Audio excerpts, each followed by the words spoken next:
The broadcast is now starting. All attendees are in listen-only mode.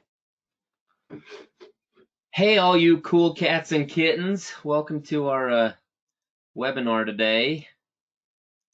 This is a topic that I'm very excited about. We're going to wait about 1 minute and let a few more people jump on here, and then we will go ahead and get started. So sit tight. We'll be starting in about a minute.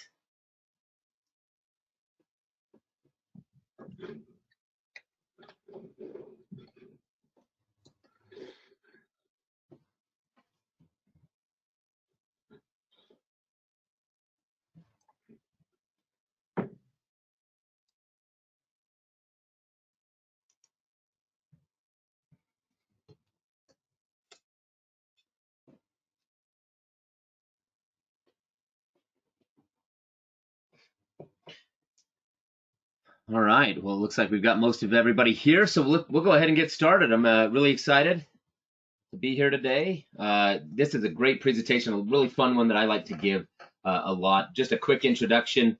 My name is Jason Allen.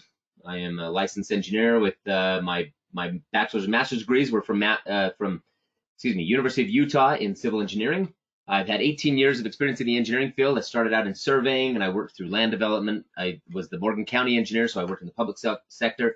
I've done a lot of roadway and drainage design as a consultant engineer, and now I am the marketing engineer for the Mountain States Concrete Pipe Association. So for those of you who are new and don't know who the Mountain States Concrete Pipe Association is and who our members are, I will introduce them now.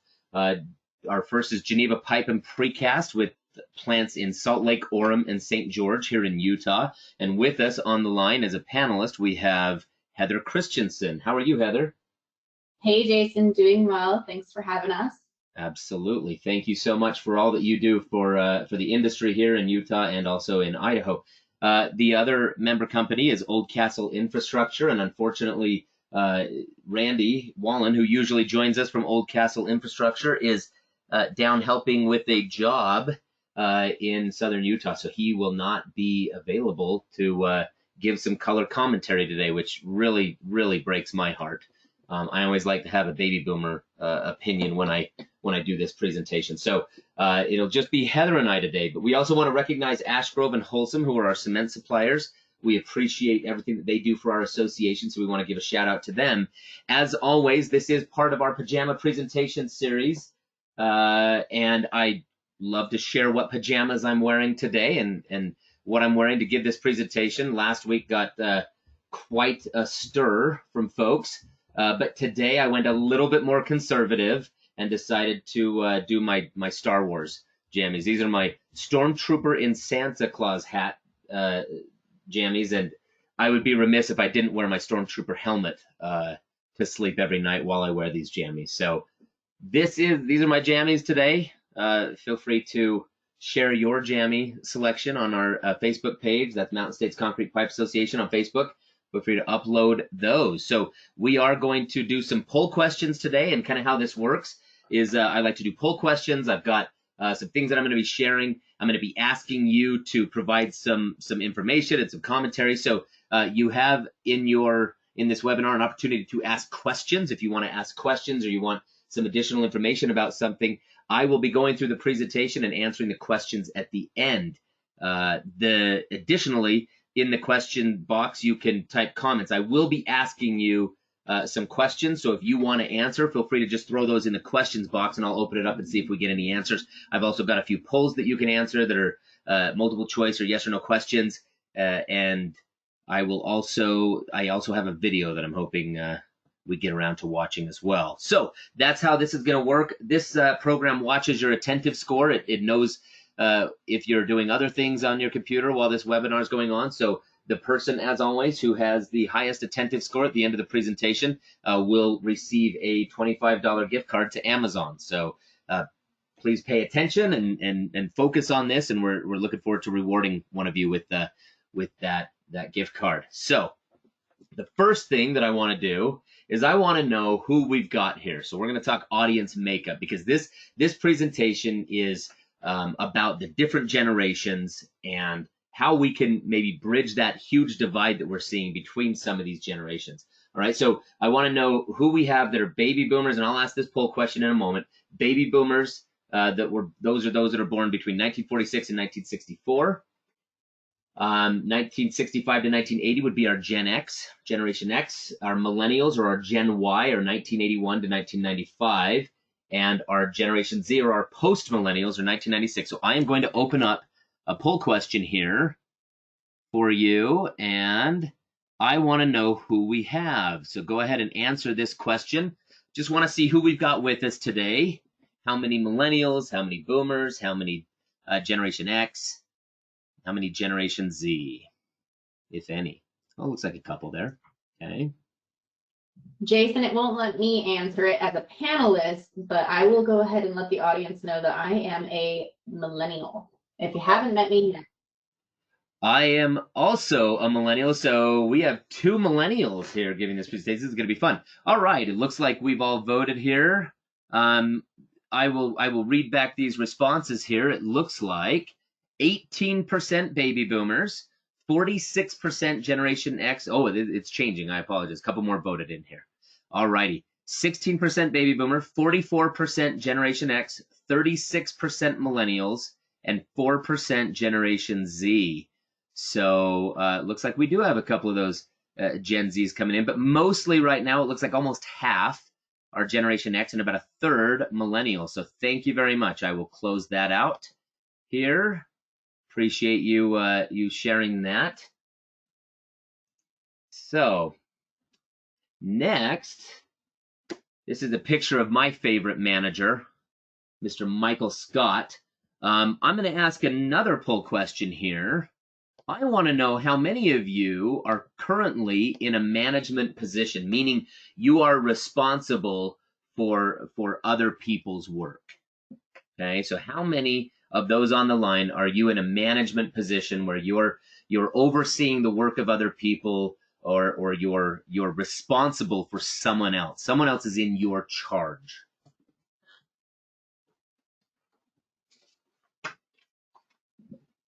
Okay, it looks like quite a few. So about 2/3 of you, 72% are saying, yes, I am in a management position.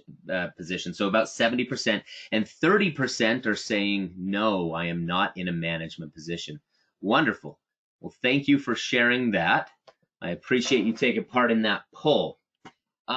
So it looks like, and this is pretty typical when I give this presentation, that there's quite a few that are in management, some that are not. But the way I look at this is, and this is a great quote that I've always loved, and it says, if you want to become a great leader, you must first become a great follower. I think a lot of times in life, not just in the engineering industry, but in life in general, we all want to be a leader. We want to lead, right? But we have to learn that is a practicable or a learned skill. That is something that you learn through having either great bosses and great leaders that inspire and motivate you, or maybe you've had some leaders and bosses that weren't so great and maybe taught you the pitfalls of bad management or poor leadership. And so one thing that I always say is that, you know, I always think about like the difference between managers and leaders. And so being in a management position makes you a manager, but it doesn't necessarily mean that you're a leader. I look at it this way. Managers light a fire under people, and leaders light a fire in people. And so some people, I think, learn this lesson very quickly, and others, it takes longer. And for some, they never learn it. And that's very difficult. And so being a leader, think of it this way, being a leader is not about being in charge. It's about being responsible for those in your charge. And so hopefully we're learning and we're practicing that. If you work at leadership, you get better. And if you don't, you won't. Okay, and understand that leadership isn't necessarily for everyone. I'm assuming that most of the people that are here today are here because you want to improve your ability to manage and lead people, or increase your ability to be a good leader or manager in the future. Maybe you want to help people in your office get along better, understand one another better. We're going to go over all of that today. So hopefully that is what you're going to get out of this. That's what I'm hoping we can share with you and that you'll take away from this. So I've heard and I listen a lot to, I read a lot of books and I listen to a lot of TED Talks, and one that always stuck out to me was a discussion by one of my favorite authors named Simon Sinek. And Simon Sinek gives some great TED Talks. He has some amazing books. I'm going to be talking about some of those books today and some of the TED Talks and explaining that. But two things that he says that every great leader needs. All right, the great leaders have these two things. All right, and the first one is empathy, and the second one is perspective. And we're going to talk about those today. So the first question I want to ask, so feel free to type this in the question box, right? If you want to answer, go ahead, type it in. But what is empathy? So I'm going to give people a quick minute here that if you want to type that into the question box, we'll take about 1 minute. I want to know, what is empathy? What does that mean? What does it mean to be empathetic?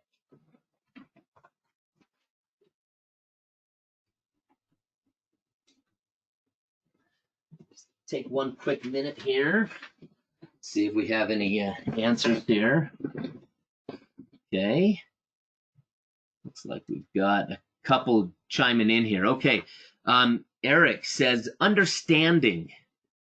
Rick, putting oneself in someone else's shoes or position. Camilla, being able to put yourself in someone else's position. Yeah. Cecil, one word, understanding. Great. Love it.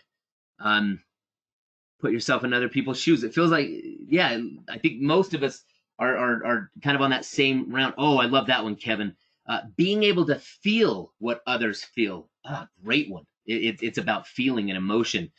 Troy, also, to feel what the other person is feeling. Yes, love it. Jeff Erdman, feel someone else's feeling. Yes, wonderful. Ability to recognize or understand. Oh, Mark, great answer. Excellent. I love it. Thank you so much for sharing. Those are great ones there.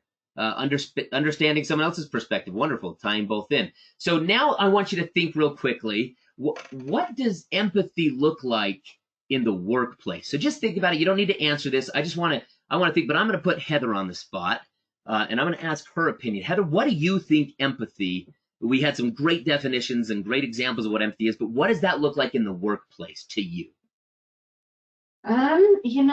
Maybe it's like a lot of the responses we got is putting yourself in someone else's shoes, feeling what they're feeling. So maybe one of your coworkers, you don't know them extremely well, their personal life, maybe their dog passed away, or maybe they're having some family troubles, maybe they've got kids and they're trying to cope with a difficult schedule and they're showing up late. So maybe you put yourself in their shoes and try and work around, make some adjustments to help them help you in the workplace. No, I completely agree with that. I love how you pointed out, personal things can affect what's going on at work life. I think, at some point in our career, a lot of us, maybe not all of us, but I would say most of us are going to have a situation where maybe we have some type of performance issue, right? Where maybe we're struggling with something. And almost always those performance issues are related to something that's going on outside of work. Sometimes it's we just don't understand what we're supposed to do. Maybe there's poor communication in the workplace. But a lot of times these performance issues can be a result of just things going on in our personal lives. And unfortunately, a lot of times our first reaction as managers is that if we see someone in our workplace that has performance issues, our response is to fire them. So, I don't know. It's interesting that's the thing there that, okay, let's go ahead and fire these people. But what do we do if our children have performance issues, for instance? I had a son who's in junior high. Oh, I have a son.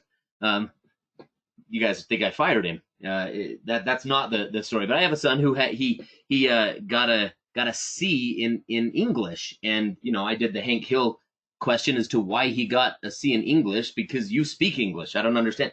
But I'm not going to fire my son. I'm not going to kick him out of the family because he had performance issues. No, I'm going to work with him and I'm going to teach him and help him. And that's what leadership is. Empathy in the workplace is understanding that somebody who's having performance issues, there might be some reasoning as to why they are having performance issues. What is going on at home, and helping them to understand. Now, we're going to practice some empathy today, and we're all going to put our leadership hats on, and we're all going to take this idea that now we know what empathy is, and we know what it looks like in the workplace. We know that with every person, and everyone's different, everybody comes from a different place. So we're all going to put our empathy hats on today, and we're going to make some decisions here, and we're going to talk a little bit about what the differences are between different generations and why they are the way they are. I love asking that question, why.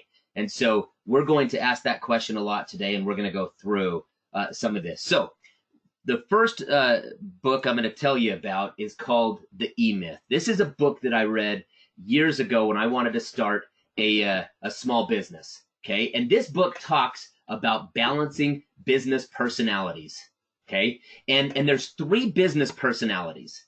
Okay, that Michael Gerber talks about in this book. If you have a small business, or if you're in a small business, this is such an amazing book. And so I recommend that everybody read it. But he talks about the 3 different business personalities. Okay, the first is the technician.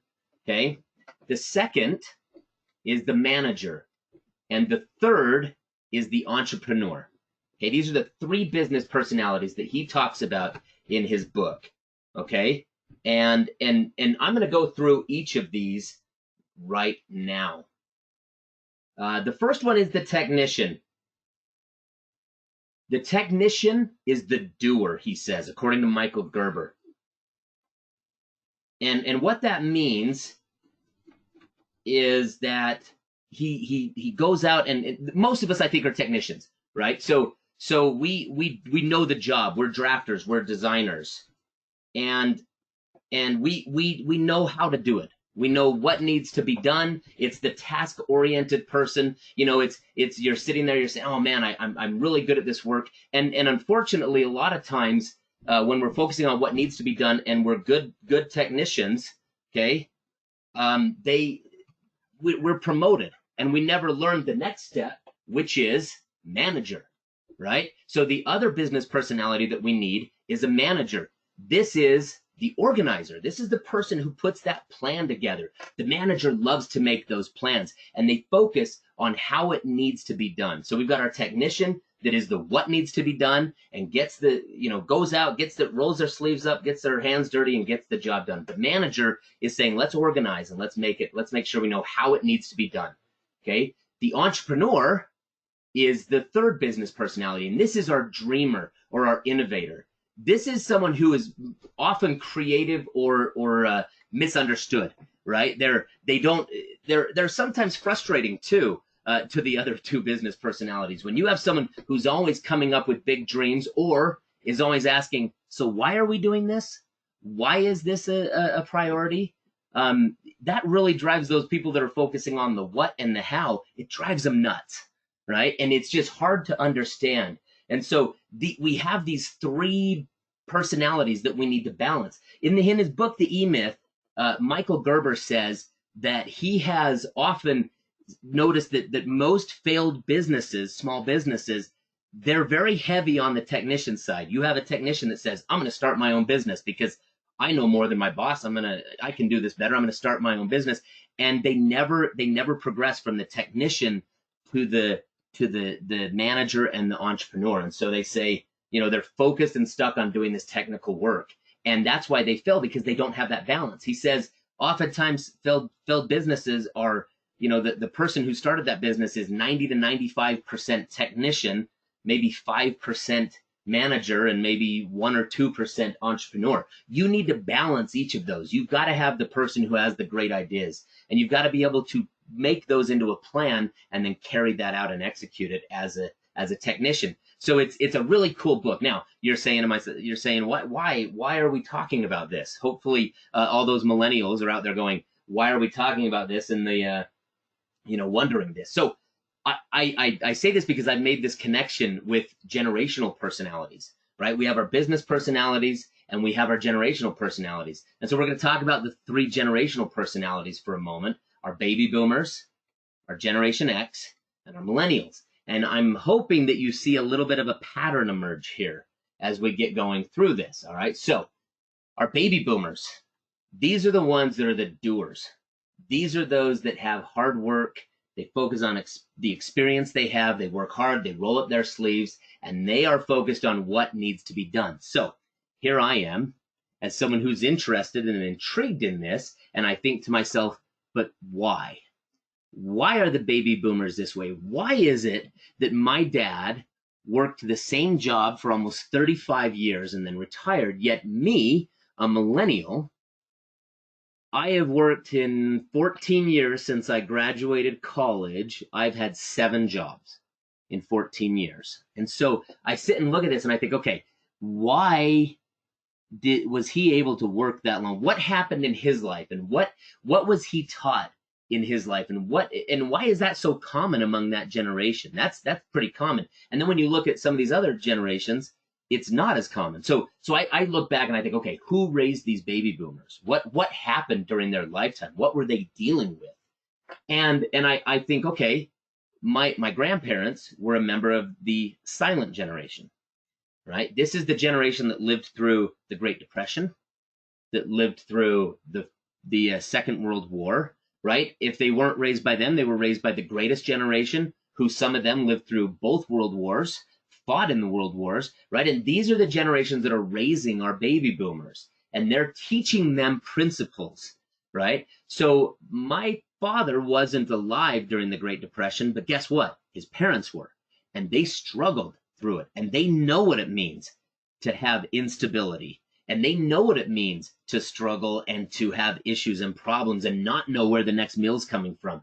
And so they instilled into this baby boomer generation this idea that you need to work hard, and you need to not take anything for granted, and you need to hold on to what you have. So if you have a good job, you need to do everything you can to make sure you hold on to that and you work it. And that's very common. I think that while I'm a good, probably a decent cross section and representation of millennials, I feel like my father, who worked the same job, retired from UPS after 30 plus years, I think he's a good representation of that generation, where they grab something and they stick with it because they were taught the value of that.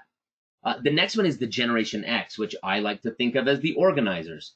These are the ones that love to make plans. These are the ones that focus on how it needs to be done. Hopefully now you're seeing this trend and why I'm tying in business personalities and generational personalities. But these are, when I look at Generation X, I have to ask, okay, why?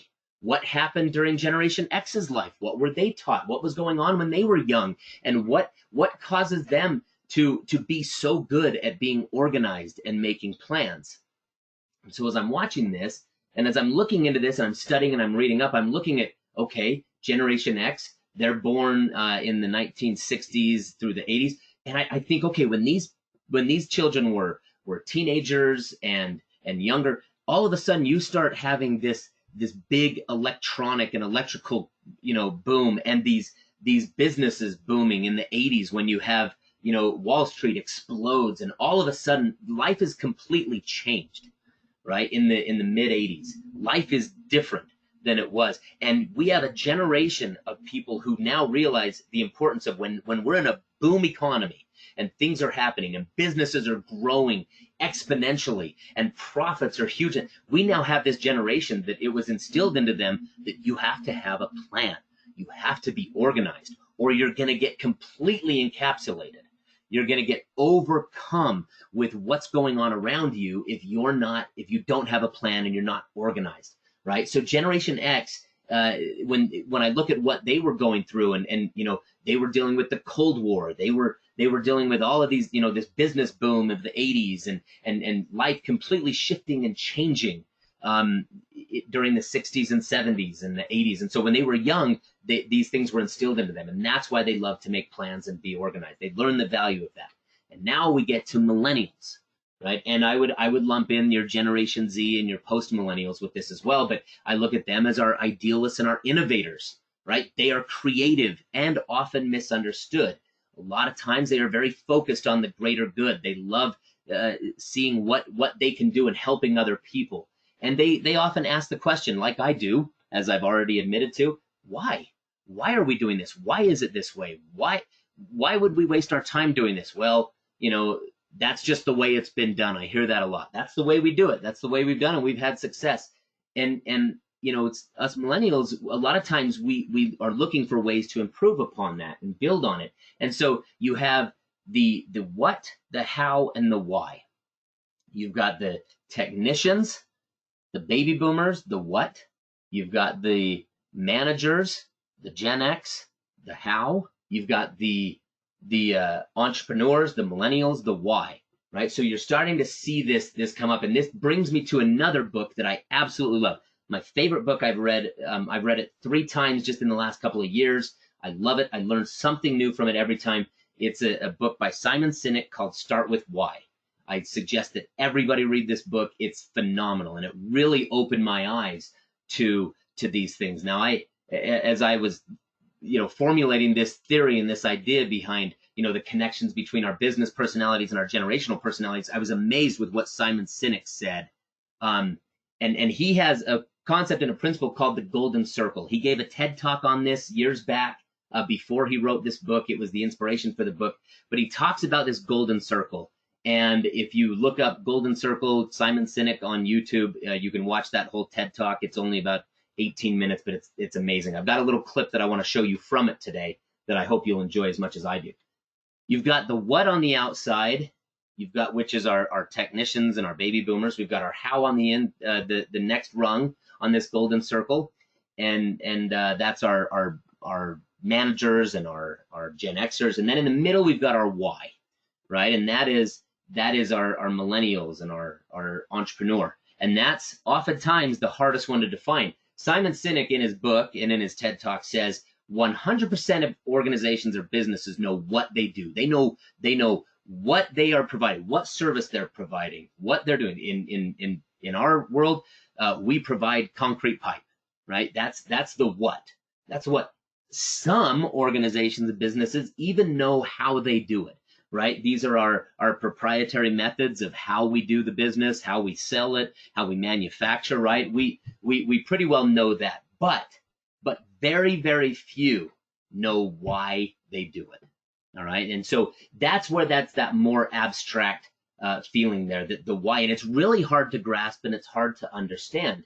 And so when we look at it, it's funny because I look at that golden circle and I think, okay, I think baby boomers are pretty easy to understand, right? Gen X, I think I get, why they are the way they are, and I understand. But most people I talk to are so confused and perplexed with that why and that millennial generation. They just don't understand. It's so different. It's so very. So it's interesting that Simon Sinek in his Golden Circle says, it's easy to know what. Some know how, but very few of us know why. So I think that's why we're so baffled, because our brains are having a hard time comprehending that. He tells a story about the Wright brothers, and I am going to share that with you now. It's about a 3-minute video, but I'm going to show you that video now. And because he can say it much better than I can about the difference between the Wright brothers and a man named Samuel Pierpont Langley. I really, really love this video. So I'm going to play it for you now.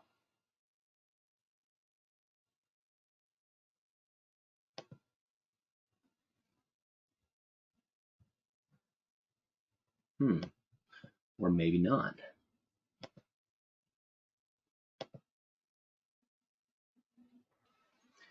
Well, that's interesting. It says I cannot play it.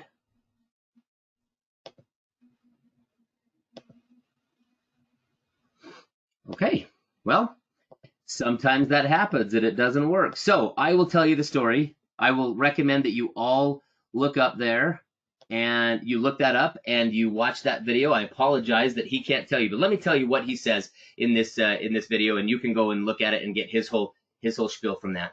Okay, in the Samuel Pierpont Langley is a man that very few of us have ever even heard of. All right, but I'll tell you a little bit about Samuel Pierpont Langley and what was so interesting about him. Samuel Pierpont Langley received $50,000 from the War Department, and this is back in the early 1900s when that was, a lot of money. I mean, it's still a lot of money, but he was receiving that. He received that. He had a seat at Harvard. He worked at the Smithsonian. He knew everybody. He hired the best minds.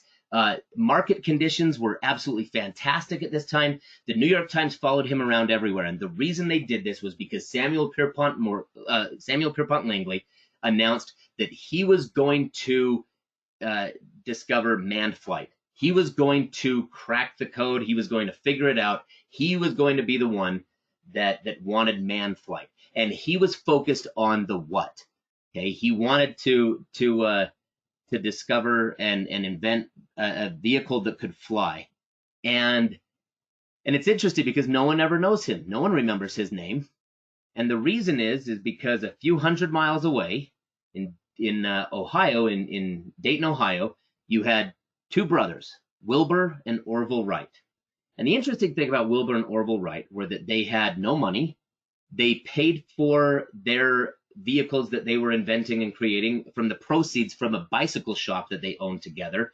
They had nobody on their team had any college education. They had no notoriety. The press wasn't following them around. But the difference is Langley wanted the riches and fame associated with inventing flight. The Wright brothers were driven by a higher purpose. They were driven by a stronger why, and that was to connect people through flight, to create something that would help our society and our culture. Okay, and there's a story that Wilbur and Orville would take five sets of parts every time they would go test their machine, because that's how many times they anticipated they would crash before coming in for dinner. So they were driven by a purpose. They didn't have the best minds, but they had people who were like-minded.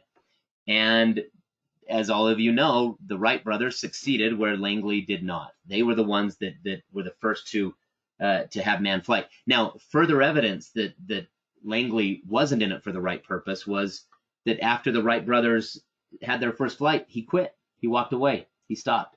He decided it wasn't. Instead of trying to build on it and improve and be better, he walked away from it, quit. So it's kind of a sad deal there. But I think that story is so fascinating on talking about the power of why. And when we tap into that why, what we can learn and what we can glean from that, it's important. Now, okay, what does this have to do with generations?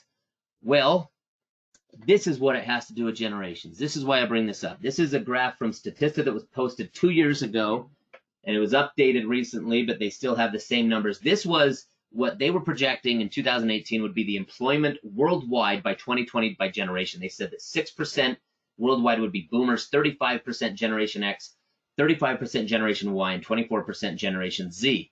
Interestingly enough, when I took that poll earlier, we noticed a similar trend. It was a little bit higher on the Gen X and a little bit higher on the boomer, but about a third of the people on this call are Generation Y and a little bit less in the Generation Z. But we're seeing this trend. Okay, and it's important that we understand this. Now, the workforce numbers from the U.S.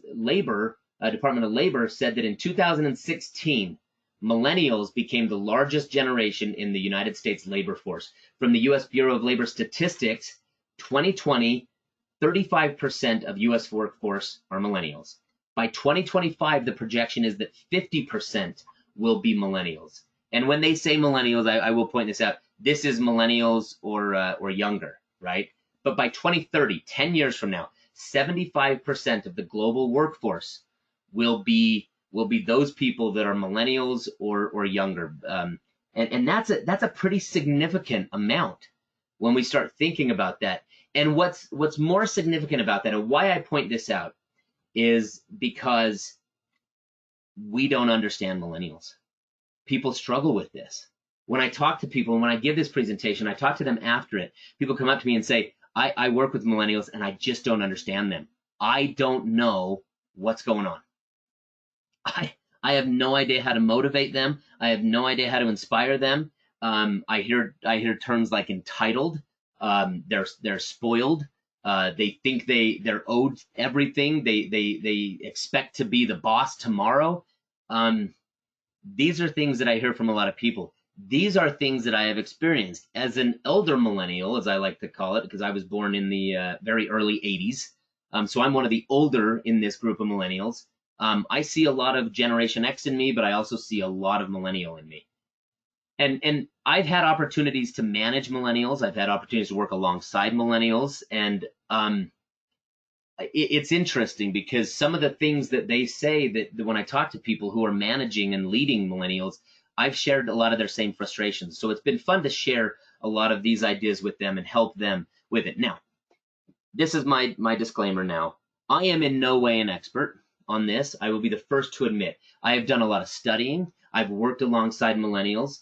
I currently am with our national group. I oversee and chair a task group of young, like-minded individuals that are new to our industry. Most of them are millennials, called the Next Generation Task Force, where we're tasked with being those innovative dreamers and coming up with new, innovative ideas on how we can improve our marketing techniques and different things. So I've been able to kind of observe and work alongside. And so what I'm going to share with you, and as we put our empathy hat on, we put that empathy hat on as we learned a little bit about, our baby boomer generation, why they are the way they are, our Gen X generation, why they are the way they are. But the one that is confounding more people is this millennial and Generation Z, the post-millennial generation. So when I share this, these 4 principles and the 4 things that I'm going to talk about that will help us to develop empathy for them and for this generation so we can understand where they're coming from and put ourselves in their position.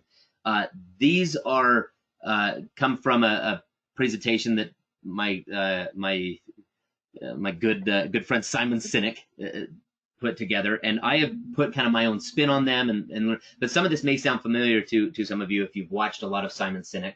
But I just wanted to share these with you and go through them so that we can understand. In no way am I making excuses. In no way am I saying that we need to just ignore what's going on. I'm going to talk about 4 reasons why I think that millennials are the way they are. And then we're going to talk about some possible solutions of things that we can be doing differently in the workplace to help all of these generations work better together. So the 4 things that I'm going to focus on and talk about are: 1 is self-esteem, 2 is coping mechanisms, the 3rd is impatience, and the 4th is environment. So I'm going to jump right in here with self-esteem. All right, we have a generation of people that were raised by what are being called by psychologists and psychiatrists as they're being labeled as failed parenting strategies. Okay, and it's interesting because this is a generation that for their entire childhood, as they were being raised, they were told they were special. They were told they could have anything they wanted just because they wanted it.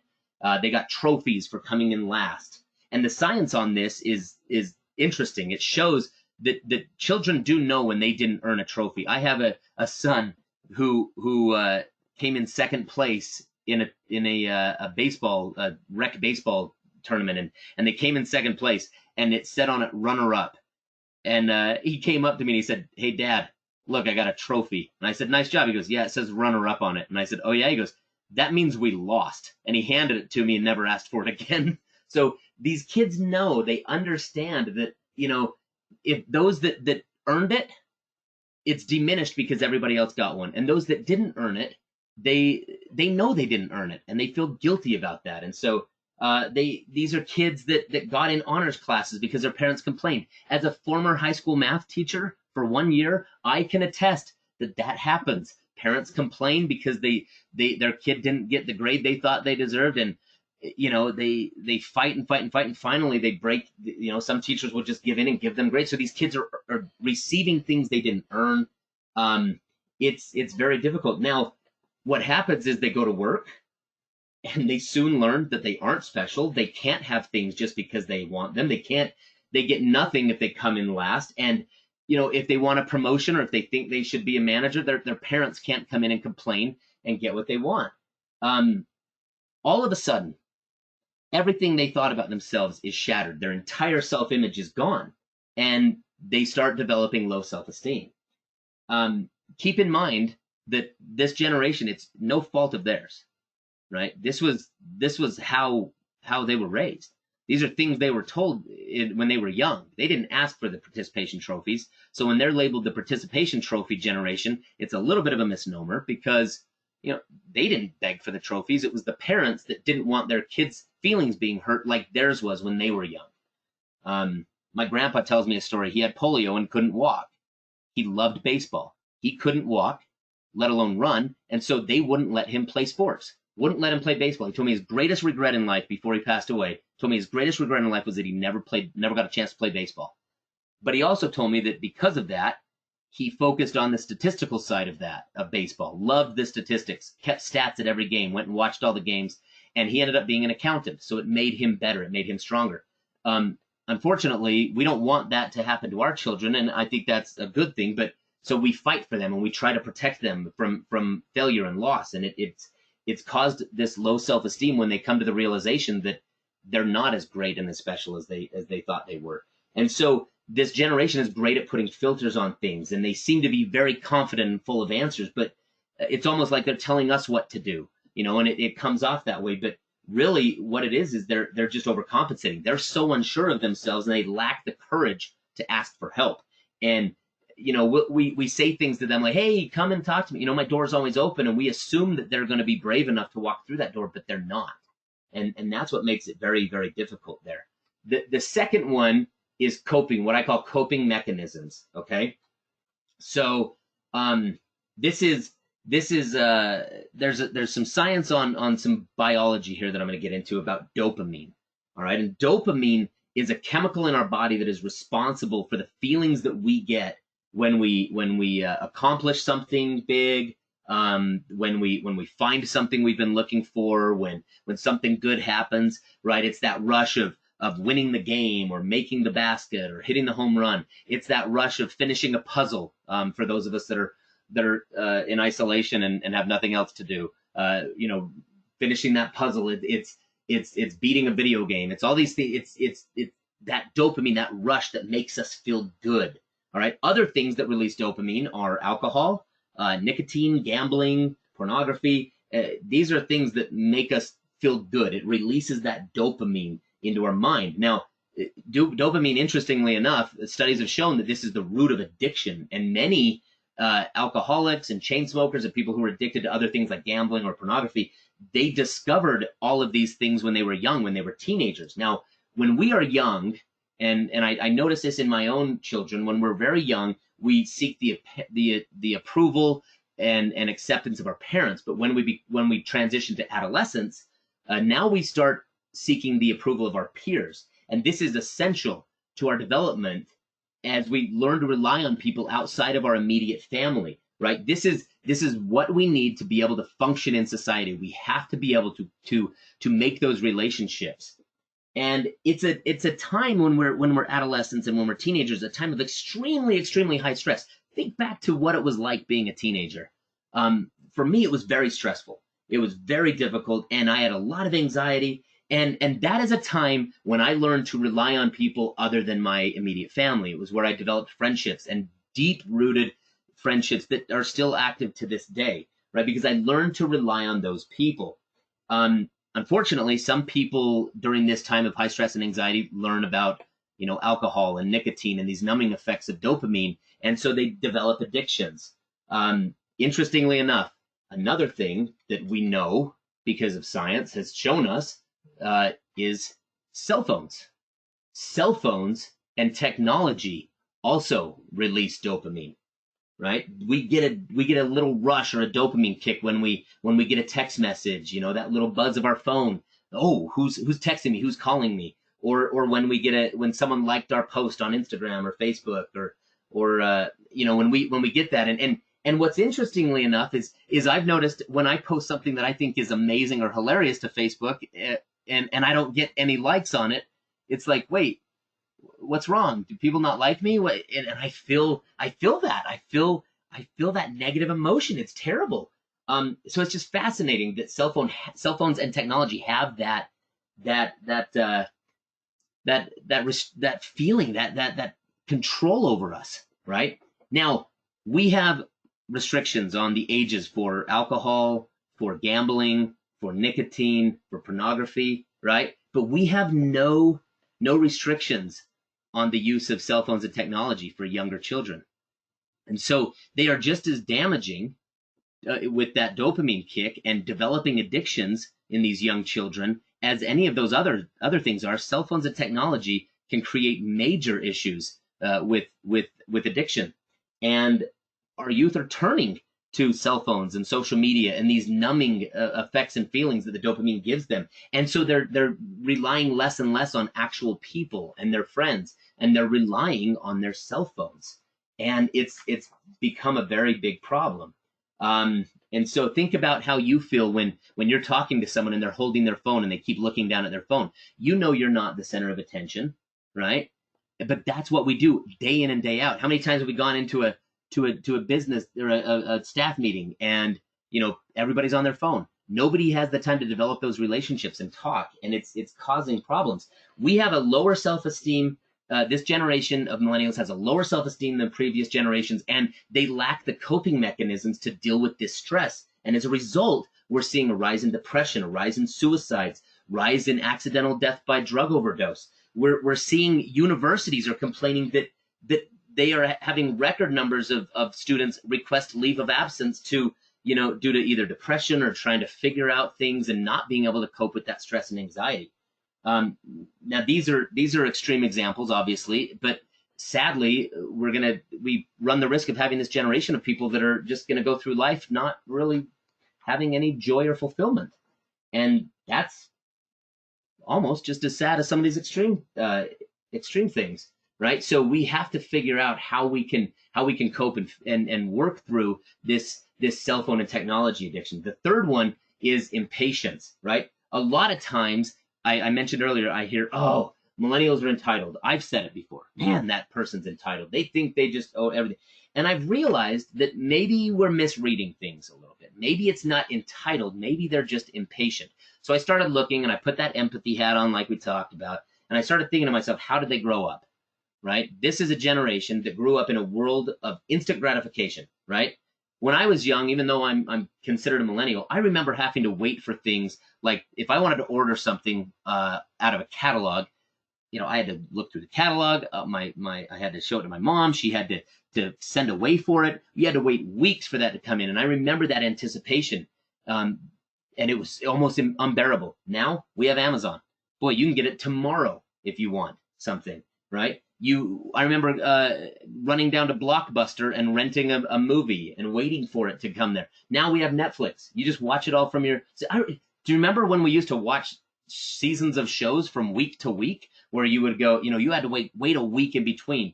And now we have Netflix. You binge watch an entire season in a weekend. What about DVR and the effects of that? I remember having to plan my entire life around watching a TV show. Now I'll just DVR and watch it later and skip through commercials. Right? So we remember leaving voice messages on a machine, right? Answering machines. Now you just text each other and you have that instant response. So the problem is that we have this instant gratification model that this generation has applied to life. They expect everything to happen right now. Right now. They don't realize that life is a journey, right? It's not we shouldn't have it right now. You can't be the boss today. You have to get there. You have to work at it. It takes time, right? It's not a destination. Life is not a destination. Life is a journey, right? And so they bounce from job to job to job saying, well, I want to make an impact, and I'm not making an impact here, and this isn't what I've been looking for. And they expect to find what they've been looking for, and when they don't, it goes back to that low self-esteem because now they think it's them. Why am I failing in all of my relationships, right? I haven't found true love. But what it comes down to is it takes work. It's a journey. It's a process. Life, love, employment, these are journeys. You have to work at it. And I look at all of the jobs that I've left over the years and I think, boy, what would have happened had I just stayed? And instead of trying to chase that and find something where I fit in better and finding what I was looking for when I didn't even know what it was, I could be in a position where I'm making big decisions and fixing all the problems I had with that. So, I've lost some opportunities because of my own impatience in my career. And I've realized that that's a problem because at times in my life I've said, well, maybe it's me. and then I go back into that cycle of lower self-esteem, and it's hard. The last one that I mentioned was environment. So we take this generation of people who have been dealt a bad hand by, with low self-esteem, lacking the coping mechanisms, and they are extremely impatient. And we put them in this environment, an extremely corporate environment, where they're just a number, and we're not helping them build on these and overcome some of these problems with the way that they were raised. And so, we look at some of these corporate things where, as I mentioned earlier, if someone's having performance issues, we fire them. That's not empathy, right? We are a lot of our work environments lack empathy. When we look at it, if we're working for a municipality or a city, right, we're focused on, we don't want to raise taxes, so we have to cut employment, and we don't have the staff to get the job done, so everybody's overworked and it's hard. Same thing with private industry. We've got to make profits, so we have to make sure we're cutting the dead weight, or we're doing right, but we never take the time to really work with these people. And so and we don't have these mechanisms to get them trained correctly and work with them. And I feel like we need to create environments where people feel safe enough to raise their hand and admit that they don't know what they're doing, right? If you raise that and you're in this high pressure situation where anybody could get fired at any time, you're not going to say that you don't know what you're doing, right? You're going to keep that to yourself because it's scary. You don't want to lose your job. You don't want to be on the chopping block there. So, we lack this ability to be vulnerable in the workplace, and it puts a target on your back. And, how much better would it be if someone could if someone really felt that they could walk into your office and say, I'm vulnerable. I don't know what I'm doing. I don't understand. Or better yet, if we as leaders and managers would walk in there and say, I see that you're having a problem. I see that you're struggling to get to work on time. What's going on? I see that you haven't hit your deadlines or your numbers. What's going on in your life? Talk to me. Let's, what can I do to help you? I mean, that's what empathy looks like in the workplace. And that's what a good work environment does. And when we have those good work environments and we have those leaders that are helping us, it makes people more likely to stay, and we're able to help our employees be at their natural best. So as leaders, we have to ask ourselves, how do we fix this problem? We're engineers, we're leaders. What do we do to fix the problem? I mentioned it earlier. Empathy is step one, and we've talked a lot today about empathy and what it means to be empathetic, right? But we've also need to look at perspective. Now, this is where a lot of times people say, well, Jason, you're making a lot of excuses for this generation, and you're not putting any responsibility on them. Completely agree. At this point, we've been going through the empathy side, and I'm hoping that any millennials that are on there that saw these things, maybe this is helping them have empathy for themselves and for others like them. And maybe they can now look and develop perspective. This is the key now. We have to look at things from a perspective standpoint, all right? We have to ask ourselves the hard questions with empathy, but perspective is every bit as important, all right? And perspective is, I read another book by Simon Sinek, and I'm going to talk about it here. It's called The Infinite Game. And in this, he talks about how there are finite games and infinite games. A finite game is one with rules that we know that everyone has agreed to in playing. There are defined rules, defined time limits, a beginning and an end. There are, we know that when we play a baseball game, that baseball game will start and it will end, right? That is a finite game, okay? And then you have infinite games. Life is an infinite game. Business is an infinite game. Those are ones that have no rules, that we all are playing, but no one really knows what the rules are of the game. There's no time limit. It goes on forever. There's no, when you look at like business, for instance, that's an infinite game. People will say, we're the number one company in this industry. Well, it's like, well, none of us agreed to those rules. So how did you decide that? How did you determine that? We need to start looking at things as when we pit a finite game against, or a finite player against an infinite player, we have chaos. But when we pit a finite player versus a finite player in a finite game, we have stability and order. An infinite player versus an infinite player in an infinite game, we have order. We want to avoid that chaos. Think about war. The Vietnam War was a great example. You had Americans who were in there trying to win, and you had the Vietnamese that were just trying to stay alive. They were just trying to move forward. Revolutionary War, same example. British came in, wanted to destroy America and win the war. Americans just were trying to stay alive and keep this war going as long as possible to wear down the opponent. In both cases, there was chaos, and those that should have lost ended up winning because they were playing an infinite game. The goal of an infinite game is to keep the game going as long as possible. So when we look at this from a business standpoint, and we look at how we can change that perspective and focus on the infinite, we're not looking at winning. We're not looking at being the best. We're just trying to help stay in the game as long as possible. And what that means is when we talk to our employees and we discuss this, our goal is to keep them with us as long as possible because we've invested so much time and effort into them. We want to keep them here. And as millennials, we need to look at this and say, I understand there is time. This is going to take some time. We need to be more patient. We need to understand that we can't have it today. Okay? Cell phone addiction is a big deal. My question to you, I'm going to ask another poll question here. Okay? I want to know from all of you, let's go ahead and launch this. Are you addicted to your cell phone? I'm curious to see what people say. Answers are yes, no, but I'm just in denial. And then the other one is actually no, I am literally not addicted to my cell phone.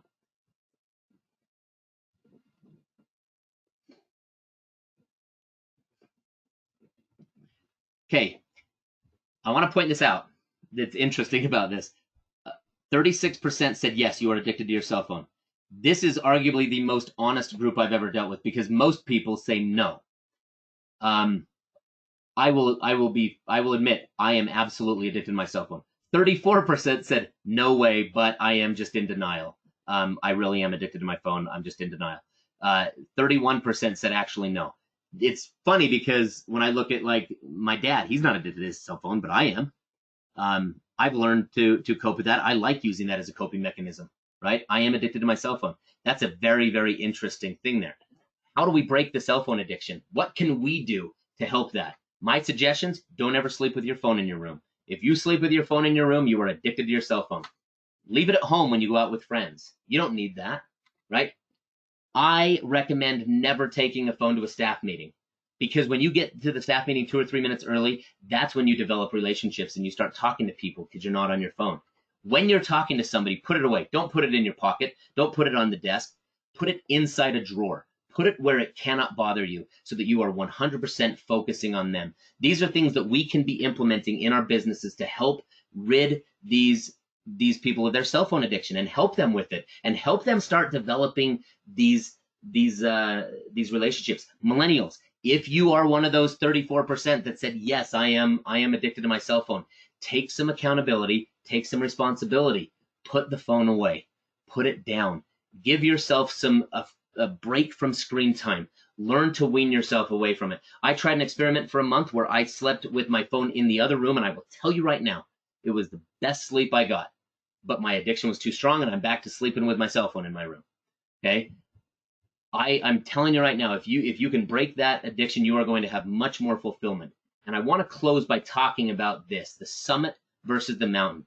And this is mostly directed towards those of you that are in that millennial, and I'm hoping that maybe the boomers and the Gen X on this call can glean something from this and understand what they can do to help with some of these younger folks. All right.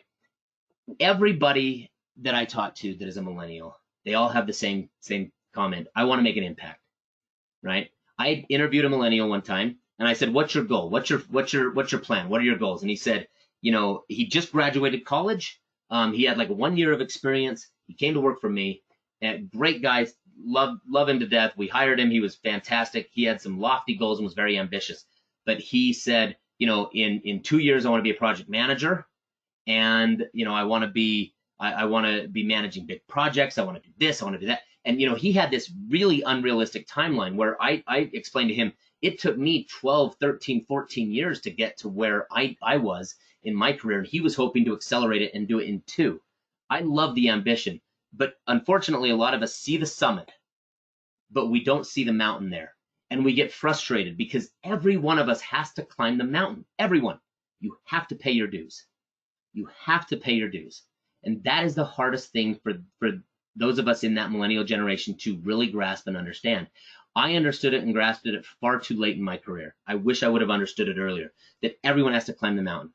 I climbed the mountain to get to where I am today, and unfortunately, I didn't take the time to enjoy the trip. I decided to go up the fastest route. It was the most treacherous, risky route, going up the front face. I took risks. I didn't enjoy some of the things I was doing, but I knew I wanted to get to the top of that mountain. And I think I would have gotten more out of my career and some of the jobs that I worked had I taken the time to enjoy it. All right. You've got to pay your dues. So to those of you millennials, I'm hoping that you took a little bit of, took something from this on the responsibility that we have, that our goal is, we need to have that infinite mindset where we have to just try to stay in the game as long as we can. And managers and leaders, hopefully you learned something today that you can take back and help those people in your organization and discuss, some of these things and practice empathy and perspective. This is my contact information. I'm going to open it up now. If anybody had questions, I will answer some of those questions now. And so thank you all for joining us. I really appreciate this. So I'm going to go back up and talk about some of these questions. Okay. Camilla pointed out something very interesting. Don't forget that we have also lived through 3 recessions. Yes, that is correct. There's a lot of other things. If I had 5 hours, we could talk about, the problems with the fear and worry that millennials are feeling right now with the housing market. It's really an interesting thing there with that. The recessions, the cost of goods going up and salaries not increasing at a commensurate rate. There's a lot of worry and concern. But yeah, good point, Camilla. Nathan pointed out. He asked, "Have you ever heard of an exennial?" And I've heard of that as exennial. I had one of my favorite articles that was written about that was, they called it the Star Wars generation, which was anybody who was born between the years that episode 4 and episode 6 were released. So anybody born between 77 and 83 have this interesting crossover between Gen X and millennial. And this Nathan mentions he was born in 1981. So was I. We grew up with no internet technology, but then started using it in high school. And so we're a mix of both worlds, of that Gen X and that millennial. Yes, I consider myself, and that's why I mentioned at the beginning, where I see a lot of Gen X in me because I wasn't raised with technology, and then I see a lot of millennial in me because I adapted quickly and made good use of it there. So another question: can a narcissist be a good leader if they can't empathize? That is a fantastic question. I don't believe that empathy is you're born with it or you're not. I believe it is also, just like leadership, I believe it is a practicable skill. For somebody with a narcissistic personality, it is much more difficult. I'll say that. I'll say that from some level of experience, because I feel that in some aspects, in some situations, I consider myself to be a bit of a narcissistic personality. So I will say, yes, I think that they can be a good leader. However, I doubt that anybody, whether narcissist or not, can be a good leader if they do not have the capacity for empathy. Okay. And what I'm saying about empathy is, there's been times in my life, and I'm going to get, this is going to be my therapy session, and I'm going to open up here and make myself a little bit vulnerable here. There have been times in my life where I have feigned empathy and acted and tried to get people to think I was being empathetic. And then there are times where I've been truly empathetic. The older I get, I've noticed the more empathy I develop towards other people. The more I learn, the more educated I become, the more I seek to understand. I've developed empathy. So I would say that in my younger years, when I was in high school, college, and early in my career, I would say that I lacked a lot of empathy. But I've worked hard to develop that, because I recognized that was something that I needed in my life. And so, yeah, I think that a narcissist can overcome that, but only through the development of empathy. If they lack the capacity to empathize with others, I don't know how you could ever be an inspirational or motivated leader, or motivating leader. And so I would say, if that's something that is deficient in your own life or in others' life, we need to help them understand the important role that empathy plays in developing those leadership skills. But great question. Rick, if millennials will be the future, who is doing the work when everyone is asking why? Rick, wonderful question. Oh, sorry. Let me clarify something first, though. Camilla pointed out she's the Gen X, so she's the one that's lived through the 3 recessions. Correct. We millennials have only lived through the one, and hopefully not this other one that seems to be coming. But yeah, you're right, Camilla. My mistake. Generation X has lived through the 3 recessions. That makes it absolutely necessary to develop those organizing and planning skills. Okay, so Rick, back to your question. If millennials are the future, who is doing the work when everyone else is asking why? Okay, wonderful question there. And the reality is that, and I'm going to ask another question that someone asked me and point it out and throw it out there, where someone said to me one time, why is it our responsibility to fix this? Why is it our responsibility? And this goes along with what Camilla is another question that she had, that a lot of these presentations put responsibility on other generations to understand millennials. And that's kind of the issue where we put this on, where it says, this is why they are the way they are. And so you need to change who you are to adapt. I agree with that to an extent. In a small degree, I do agree that there can be more empathy towards those people, but I don't think we need to build our entire industry and workforce around understanding them, or else we run into this problem that Rick is bringing up. Who's going to do the work when we have this Y generation or this innovative dreamer generation? What happens when we lose all the doers and the organizers? What happens when we have a world full of dreamers? This is why there is some onus and personal responsibility that needs to be placed on everybody. Okay, and first, step 1, phase 1 needs to be that we need to work to understand and empathize with this one generation, because it is across the board that this generation is misunderstood, and we're misreading the tea leaves with these kids. So once we develop this empathy and we know how we can do it, then we can start developing plans within our organizations and within industries as a whole to help get them to that next step. And that next step is exactly what Rick's asking. That next step is taking them from being those innovative dreamers and showing them what it is to implement those innovations and those dreams. Okay, because I think that if we can show them the value, and we can show them what it is to accomplish something, to set out and work hard and to accomplish it, right? But unfortunately, that is on us, because when they were raised and they were dealt a bad hand, we now, as leaders in our industry, it is incumbent upon us to help them to be their natural best. And part of helping them be at their natural best is helping develop in them those skills necessary to develop that work ethic to get this done, so that they can be the whats and the hows. We need to help them transition from that idealist innovator stage to the manager and the technician as well, to get them balanced. So where I say we need to be balanced all together, that means personally we need to be balanced as well. So great question there. What he says, to connect with millennials, do we just need to be more technology savvy? No, I don't think so. My personal opinion, and I this is opinion according to Jason, I don't believe that being more technology savvy is the answer. I believe that a lot of millennials lack that personal relationship. So I think that becoming more technology savvy is maybe counterproductive. I think it's good to understand where they're coming from and be more technology savvy so that you can understand what they're getting at and where they're at. A lot of boomers that I've worked with have been phenomenal mentors to me, and they wanted to share what they knew with me, and they took great pride in watching me grow and develop into the type of employee that they wish they could be. And I think that a lot of millennials, that's what they're missing, and that's what they're lacking.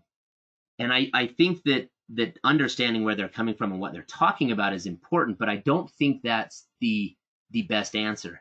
I think taking time and developing that relationship with them and helping them see the value that they bring to an organization and helping them improve their self-esteem and feel better about themselves, I think that will do more with helping you connect with a millennial than anything else. So I would say that instead of spending time developing your technology savvy, I would recommend that you look for opportunities in ways where you can practice empathy in the workplace, where you can start showing them the value of these personal relationships, so that instead of asking them to put the phone down when you're talking, they want to put the phone down when you're talking, right? There's a big difference between that. When you're talking to them, they want to put the phone away because they don't want to miss out on this opportunity. I think that's what we can do to help them.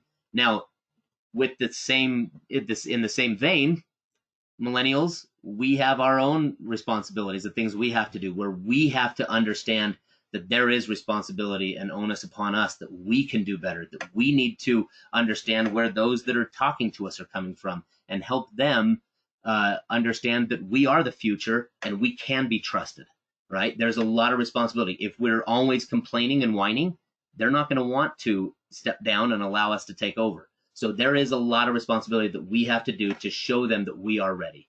And once we get that opportunity, we have to take charge and take advantage of it. So that's my kind of closing argument there and closing statements. But I do want to thank everybody. I'm going to send out another survey at the end of this. So in the next day or two, you'll be getting a survey. Please fill it out. I'd love to hear your input and your questions. This will be posted to our YouTube channel by tomorrow. So if you have someone in your organization that missed this, that you want to go back and listen to anything, feel free to go back and look at that on our YouTube channel. So just look up Mountain States Concrete Pipe Association on YouTube.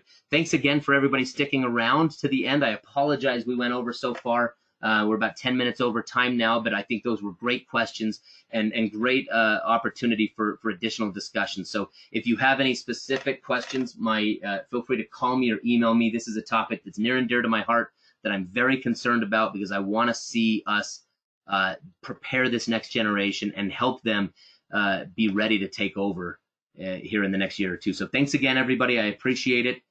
Reach out if you have any questions or need any more information. Thank you very much.